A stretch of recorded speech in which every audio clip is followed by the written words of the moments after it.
Hello guys, আজকে আমি তোমাদেরকে দেখাবো বসুন্ধরা সিটি শপিং মলে আমরা কি করলাম। আজকের ভিডিওটা মূলত তাদের জন্য ইন্টারেস্টিং হতে চলেছে যারা এখন পর্যন্ত বসুন্ধরা শপিং মল দেখোনি, আর যারা দেখেছো তাদের তো একটু যাওয়ার আকাঙ্ক্ষা বাড়িয়ে দিব। আবার আমরা রওনা হয়েছিলাম উত্তরা থেকে কিন্তু সবগুলো এলিভেটেড রোড আমরা পেয়ে গিয়েছি। সবার এত ভালো লাগছিল এই জার্নিটা, একটু কেউ বোরিং হচ্ছিল না।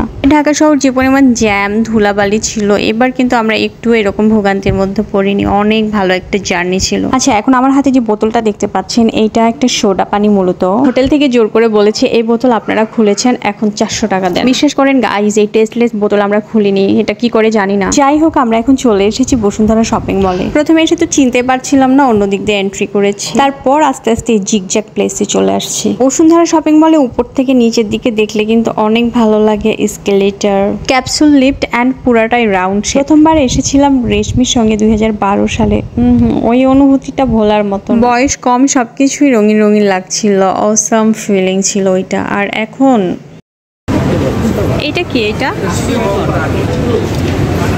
Wow, corn.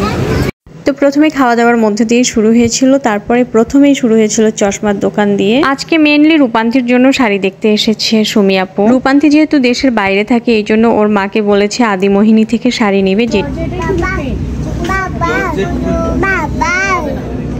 আদিমোহিনী বাদে প্রায় সব দোকানেই আমরা গিয়েছি, কিন্তু ওকেও আমরা ফোনে পাচ্ছিলাম না যে কোন শপ থেকে নিবে। ওকে যেহেতু ফোন দিয়ে পাওয়া যায়নি, তাই দোকানের নামটাও জানা হয়নি। এই জন্য সেই দিন কিন্তু শাড়ি নেওয়া হয়নি। অনেকগুলো দোকান দেখা হয়েছে যে ওর পছন্দ অনুযায়ী শাড়ি পাওয়া যায় নাকি, কিন্তু আসলে কারোই পছন্দ হচ্ছিল না তেমনটা। এত দামি শপিং মলে বাংলাদেশের ঐতিহ্যবাহী জিনিসগুলো রাখা হয়েছে। দেখেন, এই যে ঢেকি, তারপরে মাছ ধরার এইটা, তারপর সিকা। আর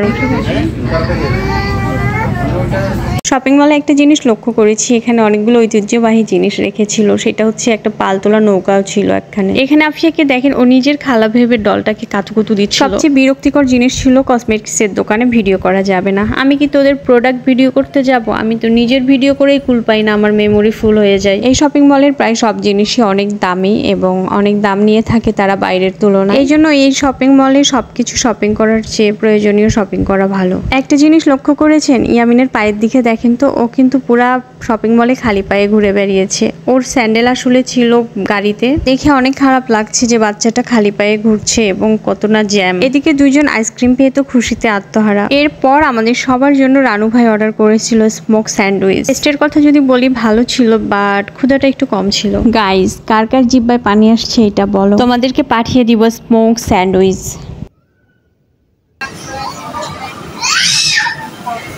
খুবই নিরিবিলি ছিল এই সময়টা, বাচ্চাদেরকে ছেড়ে দিয়েও কোনো টেনশন ছিল না। টেনশন ফ্রি এই সিকিউর প্লেসে আমরা ঘুরে বেড়াচ্ছিলাম।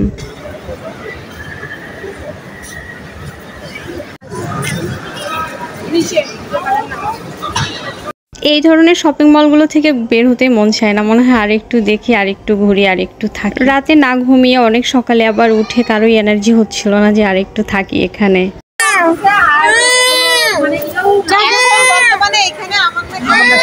তো আমরা এখন বেরিয়ে পড়বো। শপিং বলতে গেলে তেমন একটা কিছু নেওয়া হয়নি, তবে কিছু কসমেটিক্স আর ব্যাগ নেওয়া হয়েছে।